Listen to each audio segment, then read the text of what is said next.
संजीवनी अस्पताल बाल एवं शिशु रोग, general surgery, plastic surgery, neuro surgery, नेत्र रोग, फिजियोथेरेपी, स्त्री एवं प्रसूति रोग, हृदय एवं शुगर रोग, हड्डी एवं जोड़ रोग, कार्डियोलॉजी, दंत रोग, इमरजेंसी चिकित्सक सुविधाओं में एक भरोसेमंद नाम है। नमस्कार, मैं हूं प्रमोद और आप देखना शुरू कर चुके हैं thesadkanaama.com। जैसा कि आप सब लोग जानते हैं कि आदमपुर में उपचुनाव चल रहा है और इस वक्त हम आम आदमी पार्टी कार्यालय के बाहर हैं। हमारे साथ देश की पहली महिला रेसलर है कविता दलाल और उनके साथ आपका क्या नाम है? रेनू चहल। इनसे भी आपको मिलवाएंगे, क्योंकि अगर सतेंद्र आज चुनाव लड़ रहे हैं कहीं ना कहीं इनकी वजह से ही है, और क्योंकि अगर सतेंद्र चुनाव ना लड़ते तो ये उम्मीदवार होती और इनकी उम्र है वो कम होने की वजह से इनको टिकट नहीं मिल पाया। ये चर्चा है इस इलाके में। हम पहले बात करते हैं कविता दलाल जी, बहुत बहुत स्वागत आपका। धन्यवाद आप सबका। क्या कहना चाहेंगे आम आदमी पार्टी के प्रचार को लेकर के? आप यहाँ इस इलाके में आई हैं और क्या कुछ कहेंगे हमारे दर्शकों? देखिए, आम आदमी पार्टी जो है, मैं तो कहती हूँ ये जो लड़ाई है ये किसी कैंडिडेट की या किसी पार्टी की नहीं है। ये लड़ाई व्यवस्था परिवर्तन की है और हमारे देश की व्यवस्था बिल्कुल बिगड़ चुकी है। हमारे यहाँ ना लड़की सुरक्षित है, महिला सुरक्षित है, ना शिक्षा अच्छी है, ना सुविधाएं अच्छी हैं, गरीब मजदूर है, किसान है, सबकी हालत खस्ता है। महंगाई के बोझ के नीचे दबे हुए हैं लोग, 2 वक्त की रोटी ढंग से नहीं खा पा रहे हैं। तो अब जो है जनता को एक विकल्प दिखाई दिया है, श्री अरविंद केजरीवाल जी की पार्टी आम आदमी पार्टी, जो गरीब आदमी की आवाज़ उठाती है, उनकी बात करती है, उनके हकों की लड़ाई लड़ती है। तो इस बार आदमपुर से शुरुआत होगी हरियाणा की और 2024 में पूर्ण बहुमत से आप देखेंगे कि सरकार आम आदमी पार्टी की बनेगी। तो आदमपुर में जो है जीत रही है, शोर मानते हैं आप?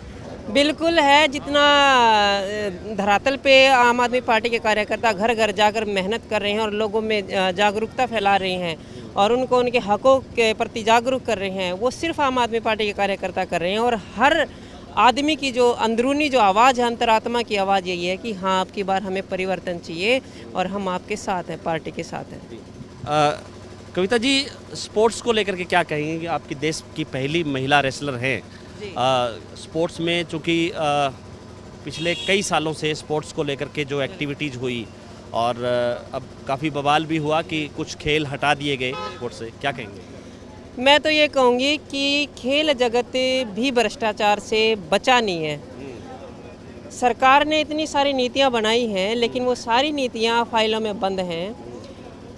अब सरकार ये स्पोर्ट्समैन के कोटे थे, 3% कोटे, वो भी बंद कर दिए गए। डी ग्रुप को लेके भी बच्चों में अभी आक्रोश पैदा हुआ है। खेल की जो नीतियाँ बनी हैं उनमें भी धांधलीबाजी बहुत ज़्यादा चली हुई है।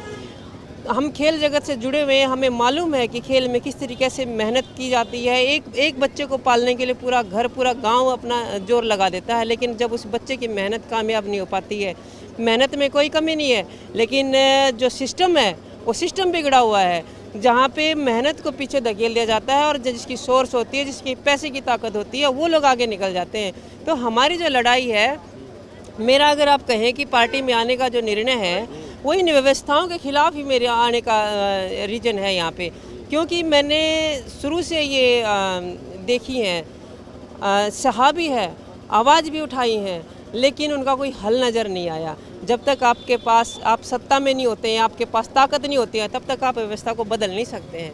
तो हमारा इधर आने का कारण भी यही है कि अगर हम अपने आने वाले छोटे भाई बहनों के लिए भी अगर कुछ कर सकें तो हम इसमें रह के कर सकते हैं। तो हुड्डा साहब कहते हैं कि कांग्रेस ने खेलों को काफ़ी बढ़ावा दिया, हमने मेडल दिए, हमने नौकरियां दी, हमने पैसे दिए, यानी कि, और जो अब है इस सरकार में स्पोर्ट्स की हालत कोई ठीक नहीं है, खिलाड़ियों को प्रोत्साहित नहीं किया जा रहा है। कंपैरिजन में आप दोनों सरकारों की बात करें, किसे ठीक मानते हैं? देखिए, कांग्रेस ने ये बात सही है, खेलों को बढ़ावा दिया है और बच्चों को अच्छी अच्छी नौकरियां दी हैं, जो आज अपने सही तरीके से जीवन यापन कर रहे हैं। लेकिन ये जो राजनीतिक जो लड़ाइयाँ हैं, ये हमारी समझ से परे हैं कि एक सरकार आके अच्छे काम करती है, दूसरी सरकार उसको बंद करने का काम करती है।